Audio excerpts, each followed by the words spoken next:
కల్తీ నెయ్యి బాధ్యులపై కఠిన చర్యలు తీసుకోవాలని అసెంబ్లీలో ఎమ్మెల్యే రమేష్ బాబు ప్రభుత్వాన్ని కోరారు. గత వైసీపీ పాలనలో తిరుమల శ్రీవారిని ఈ విషయంలో అపచారం జరిగిందని, హిందూ దేవాలయాలపై దాడులు పెరిగాయని ఆవేదన వ్యక్తం చేశారు. మరి అలాంటి స్వామి ప్రసాదమే కల్తీ అయింది అనేది ఇందాక నెహ్రూ గారు చెప్పారు. నేను రాసుకున్నా, ఫస్టే అది రాసుకున్నాను. కల్తీ అంటున్నారు కానీ అసలు నెయ్యే వాడలేదనేది అనేక సందర్భాల్లో దర్యాప్తు సంస్థలు చెప్పాయి. బయట ప్రజలు కూడా ఆవేదన చెందే అంశంగా అది మారిందన్న విషయాన్ని కూడా మరొకసారి గుర్తు చేస్తూ, ఇక్కడ ఒక్క అంశం అధ్యక్ష,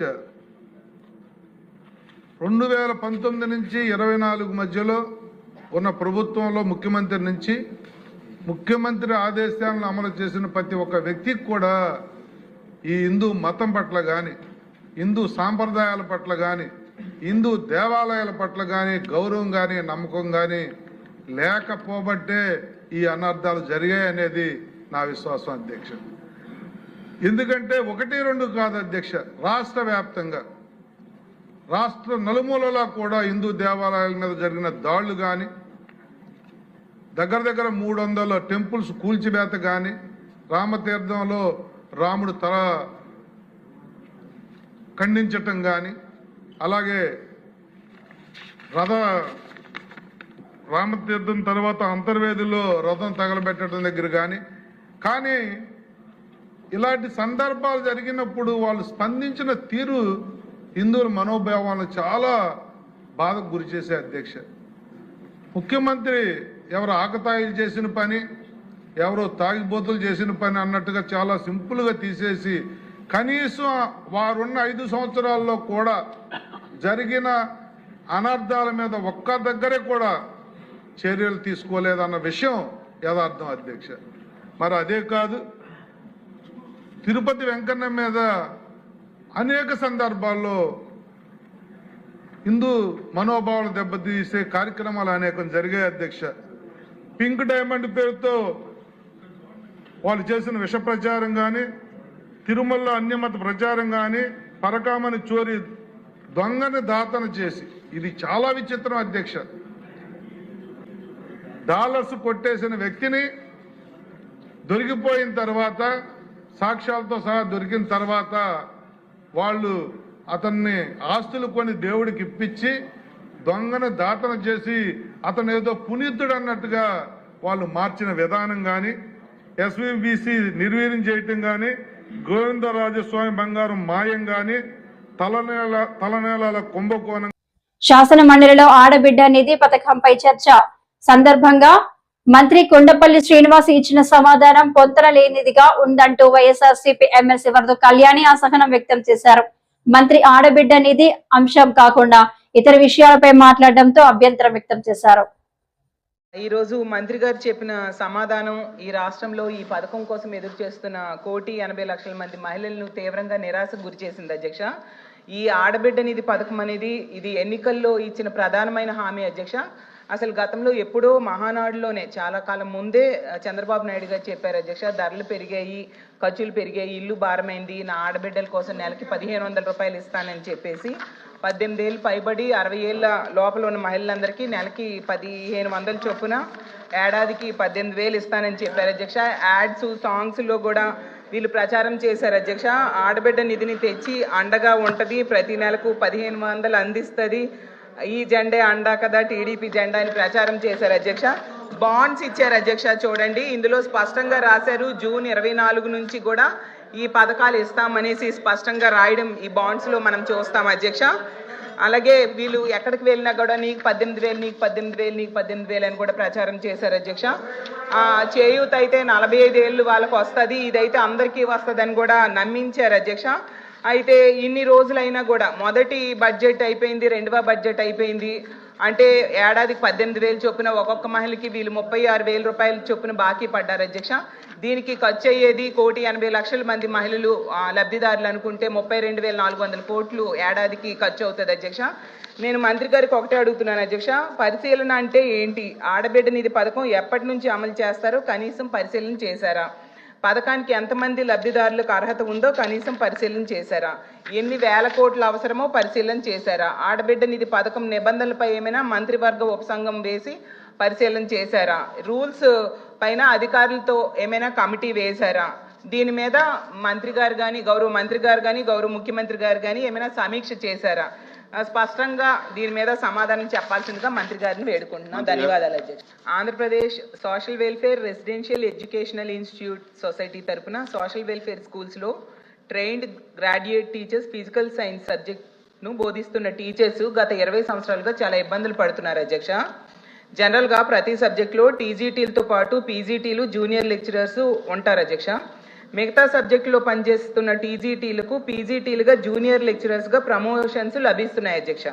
కానీ ఫిజికల్ సైన్స్ సబ్జెక్టులో పనిచేస్తున్న టీజీటీలు, పీజీటీలకు సంబంధించిన పని చేస్తున్నప్పటికీ కూడా శ్రీకాకుళం పట్టణంలో డయేరియా బాధితులకు అండగా వైఎస్ఆర్సీపీ నేతలు.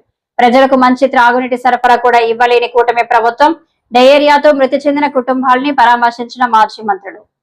రాజమండ్రిలో జరిగింది. నిన్నే డాక్టర్ అప్పలరాజు గారు ఆ ప్రాంతానికి వెళ్ళొచ్చారు.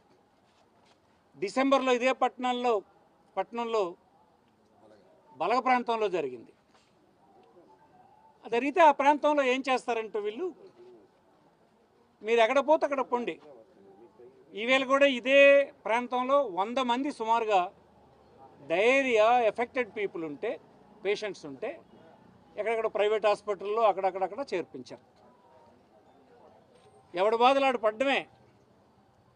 కానీ ఆడి డోరుకు మాత్రం మంచి ప్రభుత్వం అని ఒక స్టిక్కర్ అంటించడానికి మాత్రం ఎవరైనా పంపిస్తారు. ఇవాళ 3-4 చనిపోతే వాళ్ళ ఆలోచన ఏంటంటే, ఒక్కడు చనిపోయాడు, మిగతా వాళ్ళందరూ వేరే కారణాల వల్ల చనిపోయారని చెప్తూ ఉన్నారు ప్రభుత్వం సైడ్ నుంచి. కానీ ఆ ఇంట్లో చనిపోయినటువంటి భార్యని అడిగితే చెప్తుంది, గడిచిన 3 రోజులుగా వాంతులు విరోచనాలతో గడప దాటితేనే చనిపోయినాడనేటువంటి మాట చెప్తుంటే, మరి మన ప్రభుత్వ యంత్రాంగానికి మీరు ఏం ఆదేశాలు ఇచ్చారో? పోస్ట్ మార్టం ఇంక చేస్తారట. 100 మంది డయేరియాలో ఈ ప్రాంతంలో హాస్పిటల్లో ఉంటే చనిపోయిన 4 కేసులు ఇప్పటిదాకా రిపోర్ట్ అయితే, వాళ్ళ ఇంటంతా వీధులన్నీ ఊరంతా విరోచనాలతో వాంతులతో చనిపోయాడు అంటుంటే, పోస్ట్ మార్టం రిపోర్ట్ మీరు ఏం చెప్తే అది రాస్తారు డాక్టర్. ఏం పోస్ట్ మార్టం రిపోర్ట్ వస్తుందో మాకు కూడా తెలుసు. ఎంత దిగజారిపోయిందో ప్రభుత్వం చూడండి.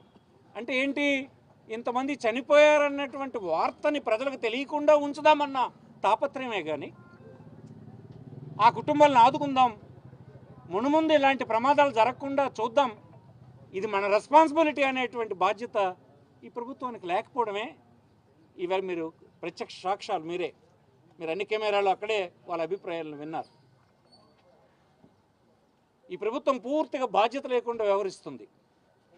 ఎంతసేపు రాజధాని అనే పేరుతో డబ్బంతా అక్కడ పెట్టి మిగతా రాష్ట్రాన్నంతా నిర్లక్ష్యం చేసే పని చేస్తూ అన్ని రంగాల్ని వదిలేసి, మీరు నమ్మరు, గవర్నమెంట్ హాస్పిటల్, పెద్ద హాస్పిటల్కి శ్రీకాకుళం పోతే మందు బిల్ల లేదు, మందు బిల్ల ఇచ్చే దిక్కు లేదు అక్కడ. ఇదేమో హాస్పిటల్, ఒక పెద్ద మెడికల్ కాలేజ్, సూపర్ స్పెషాలిటీ, కానీ మంచి ప్రభుత్వం స్టిక్కర్ మాత్రం వచ్చేస్తుంది, అక్కడెక్కడ గోడ కంటించేస్తారు. యూరియా బస్తా రైతు వెళ్తే వాడికి యూరియా బస్తా లేదు. ఇంగ్లీష్ మీడియం చదువుకుంటానంటే ఆ పిల్లడికి చదువు లేదు. పేషెంట్ చేరుద్దామంటే పనిచేసే ప్రభుత్వ ఆసుపత్రి లేదు. ఏంటిది, ఎటు తీసుకెళ్తున్నారు మీరు? 3,30,000 కోట్ల బడ్జెట్ అని చెప్పి ఏం ప్రయోజనం అంటున్నాను.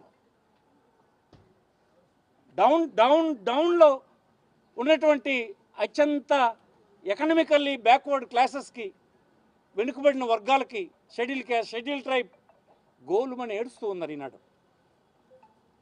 మీకు తెలుసా, ధాన్యం ధర కేంద్ర ప్రభుత్వం ప్రకటించినటువంటి మినిమం సపోర్ట్ ప్రైస్ 1,800 చిల్లర ఉంటే 1,500కు అమ్ముకునేటువంటి దిక్కులేని పరిస్థితి రైతాంగంలో ఉంది. విశాఖ గాజువాక ఒక చిన్నారి ప్రాణం కోసం మరో చిన్నారి అడుగులు. 2 ఏళ్ల చిన్నారి పునర్విక కోసం 13 ఏళ్ల సాహితీ పాదయాత్ర గాజువాకకు చెందిన 13 ఏళ్ల సాహితి తన సాహసంతో మానవతా విలువలకు నిలువెత్తు నిదర్శనంగా నిలిచింది. అనారోగ్యంతో బాధపడుతున్న చిన్నారి పునర్విక ఆరోగ్యం మెరుగుపడాలని, ఇతర పిల్లల మాదిరిగా సంతోషంగా ఆడుకోవాలని కోరుతూ ఆమె పాదయాత్ర చేపట్టింది. గాజువాక నుంచి సంపత్ వినాయక టెంపుల్ వరకు ఈ పాదయాత్ర ప్రారంభమైంది. మార్గమధ్యంలో హిందూ, ముస్లిం, క్రైస్తవ ప్రార్థన మందిరాలను సందర్శిస్తూ చిన్నారి ఆరోగ్యం కోసం ప్రత్యేక ప్రార్థనలు చేసింది. దాతల సహకారం లభించిన నేపథ్యంలో పునర్విక త్వరగా కోలుకోవాలని ఆమె ఆకాంక్ష వ్యక్తం చేసింది. చిన్న వయసులోనే సమాజానికి సేవ చేయాలనే తపనతో మొక్కలు నాటండి, ప్రాణాలు కాపాడండి అంటూ ప్రచారం చేస్తూ ప్లాస్టిక్ నిర్మూలన కోసం కృషి చేస్తూ తను దాచుకున్న డబ్బుల్ని కిడ్నీ క్యాన్సర్ పేషెంట్లకు సహాయం చేస్తూ నేడు పునర్విక కోసం ముందుకు వచ్చిన సాహితీ చర్య అందరికీ ప్రేరణగా నిలుస్తుంది. ఆమె పాదయాత్ర సామరస్యానికి, మానవతా విలువలకు ప్రతీకగా మారింది. అందరికీ నమస్తే. నా పేరు సాహితి. మనం ఈ మధ్యన యూట్యూబ్లలో, ఫేస్బుక్లలో ఎక్కడ చూసినా పునర్విక అనే పాప కోసం వస్తుంది. ఆ పాపకి SMA type 1 అనే వ్యాధితో తను బాధపడుతుంది. ఒక ఇండిషన్ 16 కోట్లు. ఆ పాప కోసం అందరూ డబ్బులు కలెక్ట్ చేస్తున్నారు. ప్రభుత్వం కూడా ముందుకు వచ్చిందని సమాచారం ఉంది.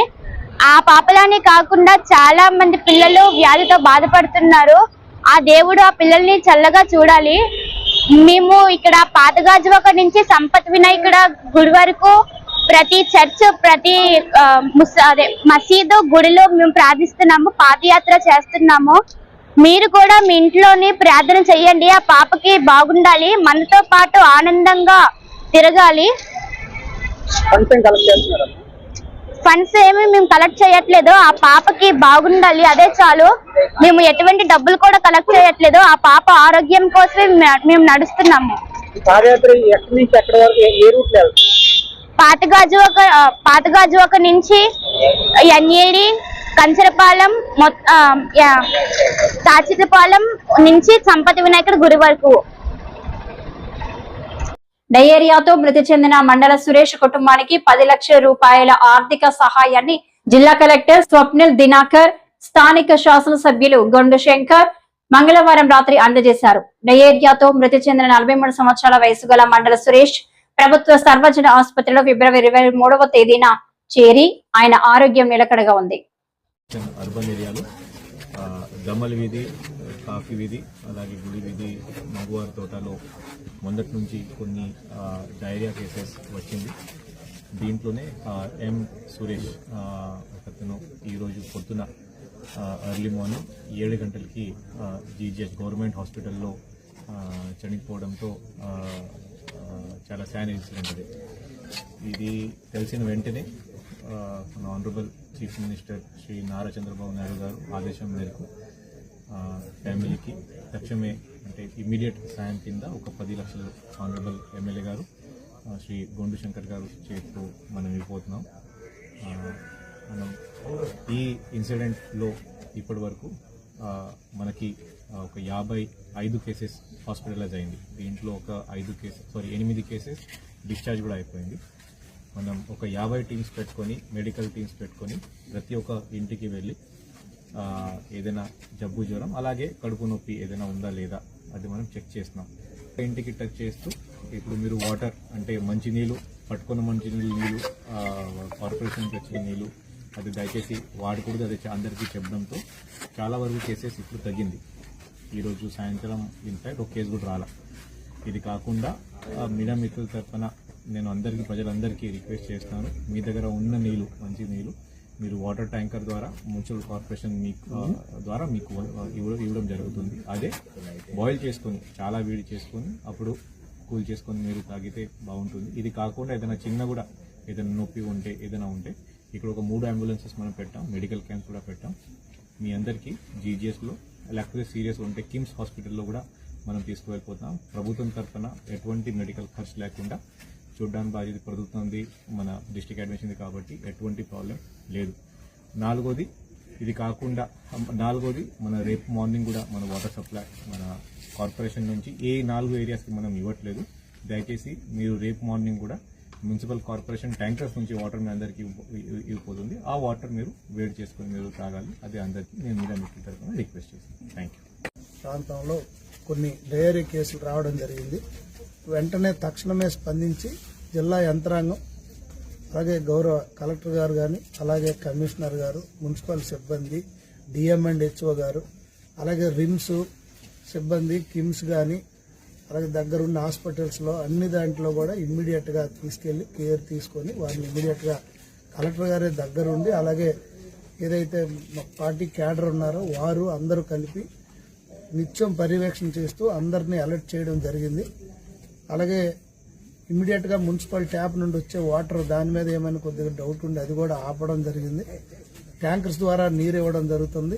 నైపుణ్యాభివృద్ధి విశ్వవిద్యాలయం ఏర్పాటుపై ఎమ్మెల్యే కన్నా లక్ష్మీనారాయణ అడిగిన ప్రశ్నకు మంత్రి లోకేష్ సమాధానం ఇచ్చారు. 5 ఏళ్లలో 20 లక్షల ఉద్యోగాలు ఇస్తామని హామీ ఇచ్చారని, క్లస్టర్ ఆధారంగా ఉద్యోగ అవకాశాలు కల్పిస్తున్నామని మంత్రి తెలిపారు. అదే క్లస్టర్ లోకి తీసుకురావాలనేది ప్రభుత్వం లక్ష్యం అధ్యక్ష. ఉదాహరణ ఇస్తాను అధ్యక్ష. మొబైల్ ఫోన్ మ్యానుఫ్యాక్చరింగ్ తీసుకుంటే యాపిల్ అనే సంస్థ డిజైనింగ్ అండ్ మార్కెటింగ్ చేస్తారు అధ్యక్ష. మ్యానుఫ్యాక్చరింగ్ 100% మ్యానుఫ్యాక్చరింగ్ అనేది ఫాక్స్కాన్ చేస్తుంది. బట్ అన్ని కాంపోనెంట్స్ ఫాక్స్కాన్ తయారు చేయదు అధ్యక్ష. సుమారుగా 2000 మంది సప్లయర్స్ దగ్గర నుంచి ఫాక్స్కాన్ ఆ కాంపోనెంట్స్ కొనుగోలు చేస్తున్నారు. బ్యాటరీ ఒకరు తయారు చేస్తారు, కెమెరా మాడ్యూల్ ఒకరు తయారు చేస్తారు, కెమెరా లెన్స్ ఒకరు తయారు చేస్తారు, ఫోన్ కావాల్సిన స్క్రీన్ ఒకరు తయారు చేస్తారు. సో ఇది ఇట్లా 2000 మంది ఎవరైతే సప్లయర్స్ ఉంటారో ఒక్క ఎకో సిస్టంలోకి తీసుకురావాలని అధ్యక్ష. ఇంకొక ఉదాహరణ గ్లాస్ మ్యానుఫ్యాక్చరింగ్ అధ్యక్ష. ఈరోజు మీరు చూస్తే మనకి భారతదేశంలో ఆదాయం పెరిగే కొద్దీ గ్లాస్ కన్జంప్షన్ కూడా పెరుగుతుంది అధ్యక్ష. అంటే బిల్డింగ్ ఫసాడ్ కానివ్వండి, సోలార్ ప్యానెల్ గ్లాస్ కానీ. సో మేము ఒక సంస్థతో మాట్లాడేది కేవలం వాళ్ళని తీసుకొస్తామే కాదు, గ్లాస్ మ్యానుఫ్యాక్చరింగ్ కావాల్సిన మెషిన్ తయారు చేసే సంస్థలు కూడా ఒకే క్లస్టర్లోకి తీసుకురావాల లక్ష్యంతో మేము పనిచేస్తాం అధ్యక్ష. ఇంకొక ఉదాహరణ అధ్యక్ష, మనకి సోలార్ సెల్ మ్యానుఫ్యాక్చరింగ్ అధ్యక్ష. నిన్న కూడా ప్రపోజల్ క్లియర్ చేశాం అధ్యక్ష. రెన్యూది ఇన్గాట్ వేఫర్ మ్యానుఫ్యాక్చరింగ్ అధ్యక్ష. ఉత్తరాంధ్ర కొన్ని వస్తున్నాయి, రాయలసీమ కొన్ని వస్తున్నాయి అధ్యక్ష పరిశ్రమలు. అక్కడ ప్రత్యేకంగా university of New South Wales సిడ్నీతో మేము సంప్రదింపులు చేసి ఒక rapid prototyping testing design centre IIT తిరుపతికి తీసుకురావాల లక్ష్యంతో మేము పనిచేస్తున్నాం. ఇది నేను గౌరవ సభ్యులకు ఎందుకు తెలియజేస్తున్నానంటే, క్లస్టర్ అప్రోచ్లో verticals are all the companies that make the cluster. Horizontal వచ్చి ఎడ్యుకేషన్ అధ్యక్ష. దాంట్లో స్కిల్లింగ్ చాలా కీలకమైన పాత్ర వహిస్తుంది. కోర్సెస్ అప్గ్రేడ్ చేయాలి అధ్యక్ష. ఇప్పుడు ఐఐటి తిరుపతితో మేము సంప్రదింపులు చేసి సోలార్ సెల్ మ్యానుఫ్యాక్చరింగ్ సంబంధించిన BTech courses, MTech courses, research programmes కూడా చేయాలని డైరెక్టర్ గారితో మేము మాట్లాడుతున్నాం అధ్యక్ష. అంతేకాకుండా క్లస్టర్లో టెస్టింగ్ ఫెసిలిటీస్, సర్టిఫికేషన్ ఫెసిలిటీస్ అధ్యక్ష. ఇక్కడ చాలా మంది గౌరవ సభ్యులు తెలియదు అధ్యక్ష, భారతదేశంలో 100 ఏసీలు తయారవుతే దాంట్లో 50 ఏసీలు ఆంధ్ర రాష్ట్రంలో తయారవుతున్నాయి అధ్యక్ష. గౌరవ ఇండస్ట్రీస్ మార్చిన అధ్యక్ష టీజీ భరత్ గారు బాగా కష్టపడి డైకన్, ఎల్జీ, బ్లూ స్టార్ ఎక్స్పాన్షన్ ఇప్పుడు ఆంధ్ర రాష్ట్రంలో జరుగుతుంది అధ్యక్ష. ఈ 2 సంవత్సరాలు ఇది పూర్తవుతే అది 70% పెరుగుతుంది అధ్యక్ష. 50% నుంచి 70% of the ACs that are manufactured in the country will come from Andhra Pradesh అధ్యక్ష. కానీ వాళ్ళని కలిసినప్పుడు అధ్యక్ష వాళ్ళు నన్ను కోరింది, మాకు ఐటీఐస్ ఇవ్వండి, మేము అడాప్ట్ చేసుకుంటాం ఐటీఐస్.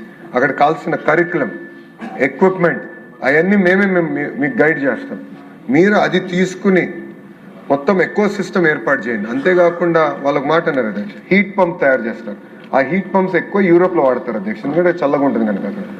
ఆ హీట్ పంప్స్ ఎప్పుడైతే ఇక్కడ వాళ్ళు కొత్త డిజైన్ చేస్తారో మళ్ళీ ఆ హీట్ పంప్ యూరోప్ పంపించాలి, జర్మనీకి పంపించాలి, అక్కడ టెస్టింగ్ చేయాలి, సర్టిఫికేషన్ అక్కడ చేస్తేనే ఎక్కడి నుంచి వాళ్ళు పంపించగలుగుతారు. వాళ్ళు నన్ను అడిగింది ఏంటంటే ఆ టెస్టింగ్ ఫెసిలిటీస్ మొత్తం కూడా మా ఎకో సిస్టంలోనే తీసుకురండి.